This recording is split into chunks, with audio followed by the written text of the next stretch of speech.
Doctor BR Ambedkar open యూనివర్సిటీలో ఎవరైతే open degree చేస్తున్నారో ఫస్ట్ ఇయర్ ఫస్ట్ సెమిస్టర్కి సంబంధించిన జెండర్ సెన్సిటైజేషన్కి సంబంధించిన క్వశ్చన్ టు ఆన్సర్స్ ఏ విధంగా మీరు చదువుకోవాలి. పీడిఎఫ్ అయితే ఒకటి ప్రిపేర్ చేయడం జరిగిందండి. రెగ్యులర్ స్టూడెంట్స్ కావచ్చు, బ్యాక్లాగ్స్ ఉన్న వాళ్ళు కావచ్చు, ప్రీవియస్ ఇయర్స్ బ్యాచ్ వాళ్ళు, ఇప్పుడు ఎగ్జామ్ రాసే వాళ్ళు కావచ్చు, అండ్ అప్కమింగ్ ఇయర్స్లో రాసే వాళ్ళు, ఎవరైతే ఇంగ్లీష్ మీడియం స్టూడెంట్స్ ఉంటారో వాళ్ళ కోసం అయితే డీటెయిల్గా ఒక పీడిఎఫ్ క్వశ్చన్ టు ఆన్సర్స్ అయితే ప్రిపేర్ చేయడం జరిగిందండి. కొంతమందికి టెక్స్ట్ బుక్స్ రాలేవు, కొంతమందికి టెక్స్ట్ బుక్ చదవడం రాదు, కొద్దిగా హార్డ్ అనిపిస్తుంది. కొంతమంది ఎంప్లాయీస్ కావచ్చు, జాబ్ చేసే వాళ్ళు కావచ్చు, హోమ్ మేకర్స్, వాళ్ళకైతే క్వశ్చన్ టు ఆన్సర్ కావాలని చాలామంది అడుగుతున్నారు. వాళ్ళ కోసం అయితే క్వశ్చన్ టు ఆన్సర్ పీడిఎఫ్ అయితే చేయడం జరిగింది. ఈ పీడిఎఫ్ కూడా డీటెయిల్గా ఎక్స్ప్లెయిన్ చేస్తాను ఏ విధంగా ఉంటుంది. ఈ పీడిఎఫ్ మనకు ప్రీవియస్ ఇయర్స్ క్వశ్చన్స్ కావచ్చు, అండ్ ఎక్కువ రిపీటెడ్ అండ్ ఇంపార్టెంట్ క్వశ్చన్స్ మాత్రమే ఉంటాయి. 90% ఆఫ్ క్వశ్చన్స్ ఈ పీడిఎఫ్ నుంచే వస్తాయి. ఈ ఒక్క పీడిఎఫ్ మీరు చదువుకొని వెళ్తే సరిపోతుంది. చాలా చిన్న పీడిఎఫ్ ఉంటుంది, ఈజీగా ఉంటుంది. మీరు బయట ప్రింట్ కూడా తీసుకోవచ్చు. అన్ని యూనిట్స్లో ఉన్న ఇంపార్టెంట్ క్వశ్చన్స్ ఉంటాయి. అండ్ ఎవరైతే ఈ పీడిఎఫ్ మీరు పర్చేజ్ చేసుకోవాలంటే కేవలం 50 రూపీస్ మాత్రమే ఉంటుందండి. ఎవరైతే కొద్దిగా తొందరగా తీసుకుంటారో తక్కువ కాస్ట్లో వచ్చేసి 50 రూపీస్. మనకి ఎగ్జామ్ టైంలో కొద్దిగా ఎక్కువ ఉండొచ్చు. ఎవరైతే మీరు పర్చేజ్ చేసుకుందాం అనుకుంటున్నారో ఇప్పుడు పర్చేజ్ చేసుకోవచ్చు. 50 రూపీస్ మాత్రమే ఉంటుంది. కింద డిస్క్రిప్షన్లో లింక్ ఉంటుంది. ఆ లింక్ ద్వారా మీరైతే పర్చేజ్ చేసుకోవచ్చు. కేవలం 50 రూపీస్లోనే ఈ జెండర్ సెన్సిటైజేషన్కి సంబంధించిన క్వశ్చన్ టు ఆన్సర్ పీడిఎఫ్ అయితే ఉంటుంది. ఇప్పుడు నేను ఈ పీడిఎఫ్ ఏ విధంగా ఉంటుంది, ఎలాంటి క్వశ్చన్స్ ఉంటాయి, ఆన్సర్స్ ఏ విధంగా ఉంటాయో డీటెయిల్గా ఎక్స్ప్లెయిన్ చేస్తాను. జెండర్ సెన్సిటైజేషన్లో మనకి ఇక్కడ సబ్జెక్ట్ నేమ్ ఉంటుందండి. సబ్జెక్ట్ నేమ్, మీ కోర్సు, ఏ సెమిస్టర్, అన్ని ఇంపార్టెంట్ క్వశ్చన్స్, ఆన్సర్స్ మాత్రమే ఉంటాయి. ఇప్పుడు ఏ విధంగా ఉంటుందో ఇప్పుడు డీటెయిల్గా ఎక్స్ప్లెయిన్ చేస్తాను. ఇప్పుడు మనకి ఎగ్జాంపుల్ ఇక్కడ ఫస్ట్ యూనిట్ ఉంది. First unit gender historical context. ఈ యూనిట్ లో ఓన్లీ ఇంపార్టెంట్ మాత్రమే ఉంటాయి క్వశ్చన్స్. ఇప్పుడు ఎగ్జాంపుల్ ఫస్ట్ క్వశ్చన్ ఉంది, ఎక్స్ప్లెయిన్ జెండర్ స్టీరియో టైపింగ్. ఎలా ఇంక్లూడ్ చేశానంటే మనకు ఒక క్వశ్చన్ ఒక పేజ్ లోనే వస్తుంది. ఒక క్వశ్చన్ ఒక పేజ్ లోనే వస్తుంది. 1 or 2 క్వశ్చన్స్, అందులో 2 or 3 ఎలిమెంట్స్ ఉన్న క్వశ్చన్ కి 2 పేజెస్ వస్తాయి. కానీ 90% ఆఫ్ క్వశ్చన్స్ అన్ని ఒకే పేజ్ లో ఉంటాయి. అంటే మనకు ఇది చదివితే మీరు ఓన్ గా రాసుకోవచ్చు. మెయిన్ కంటెంట్ ఎలా రాయాలో ఎగ్జామ్ లో అది మాత్రమే ఇంక్లూడ్ చేశాను. దట్ వేస్ట్ ఆఫ్ మ్యాటర్ అదంతా తీసేసాను.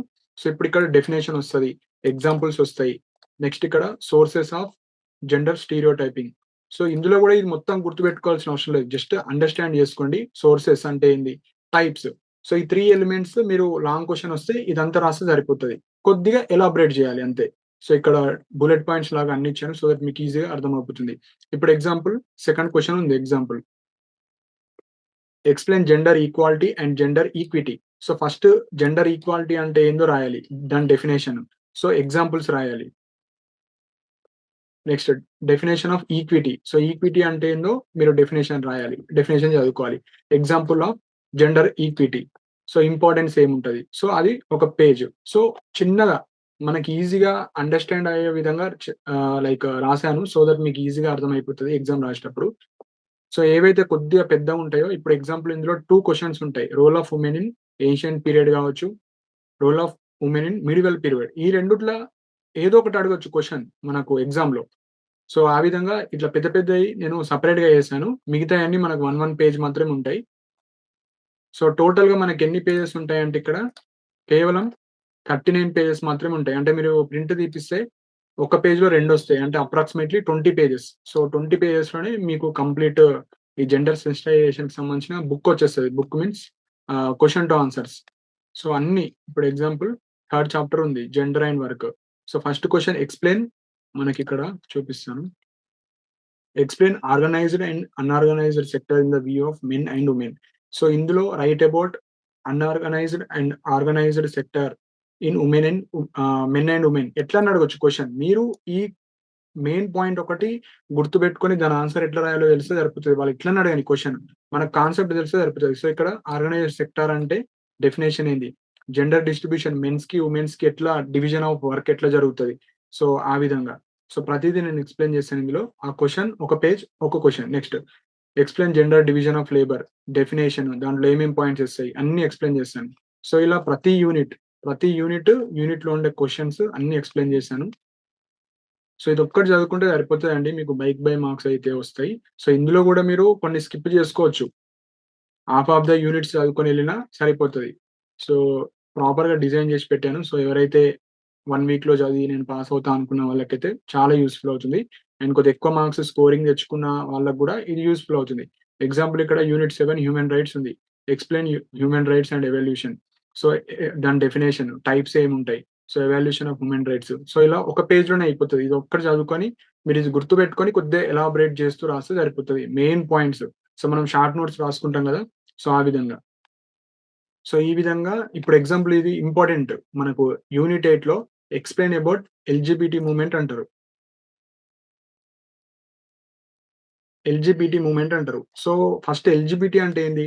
So, lesbian, gay, bisexual and transgender. So, LGBT is nothing but అని డెఫినిషన్ రాయాలి. నెక్స్ట్ ఫస్ట్ ఇందులో 4 ఎలిమెంట్లున్నాయి. Eligibility movement. So, eligibility movement అంటే ఏంటి? Forms of eligibility movement. So, ఈ 3 పాయింట్స్ రాస్తే సరిపోతది. నెక్స్ట్ గే మూవ్‌మెంట్ అంటే ఏంటి? గే అంటే ఎవరొస్తారు? బైసెక్షువల్ అంటే ఎవరొస్తారు? సో, లెస్బియన్ అని ఎవరినంటారు? సో, ఆ డెఫినిషన్ రాయాలి. డెఫినిషన్ రాయాలి. వాళ్ళు ఫార్మ్స్, మూవ్‌మెంట్స్ ఏమేమి తీసుకొచ్చారు అవి రాస్తే సరిపోతది. Next transgender. సో, ఇలా మీకొక బేసిక్ ఐడియా వస్తే మీకు ఆన్సర్స్ ఈజీగా రాసుకోవచ్చు. సో, ఇలా సింపుల్‌గా ఉంటాయండి. సో, ఇంట్రెస్ట్ ఉన్న వాళ్ళు మీరైతే కింద లింక్ ఉంటది. ఆ లింక్ ద్వారా మీరైతే పర్చేజ్ చేసుకోవచ్చు. కేవలం రూ. 50 ఉంటది. సో, ఇంట్రెస్ట్ ఉన్న వాళ్ళు మీరైతే పర్చేజ్ చేసుకోవచ్చు. సో, ఇందులో 90% ఆఫ్ క్వెషన్స్ ఇందులో నుంచే వస్తాయి. సో, ఇంకా ఏమైనా డౌట్స్ ఉంటే మీరు కింద కామెంట్ సెక్షన్‌లో మెన్షన్ చేయండి. అండ్ ప్రీవియస్ ఇయర్స్ క్వెషన్స్ కావచ్చు, వేరే సబ్జెక్ట్‌కి సంబంధించిన క్వెషన్స్ అప్‌కమింగ్ వీడియోస్‌లో ఇస్తాను. సో, ఇది చేయడానికి చాలా టైం పడుతుంది. సో, నేను ట్రై చేస్తాను. మిగతా సబ్జెక్ట్స్ కూడా చేయడానికి ట్రై చేస్తాను. సో, చేసే ఏవైతే పీడిఎఫ్స్ ఉంటాయో ఇంట్రెస్ట్ ఉన్న వాళ్ళు మీరు పర్చేజ్ చేసుకోండి. బలవంతం ఏం లేదు. మీరు టెక్స్ట్ బుక్స్ ఫాలో అయ్యేవాళ్ళు టెక్స్ట్ బుక్స్ ఫాలో అవ్వచ్చు. కొద్దిగా ఇబ్బంది అవుతుంది అనుకున్న వాళ్ళు మీరు పర్చేజ్ చేసుకోవచ్చు. కుదిరితే నెక్స్ట్ వీక్ నుంచి ఇంకా 2 ఆర్ 3 మోర్ సబ్జెక్ట్స్ అయితే చేస్తాను. సో, టైమ్ ఉన్నప్పుడు అవి చేస్తాను. సో, మీకేమైనా డౌట్స్ ఉంటే మీరు కింద కామెంట్ సెక్షన్‌లో మెన్షన్ చేయండి. అండ్ ఇలాంటి అప్డేట్స్ కోసం మన ఛానెల్‌ని సబ్స్క్రైబ్ చేసుకోండి. And thank you for watching my video.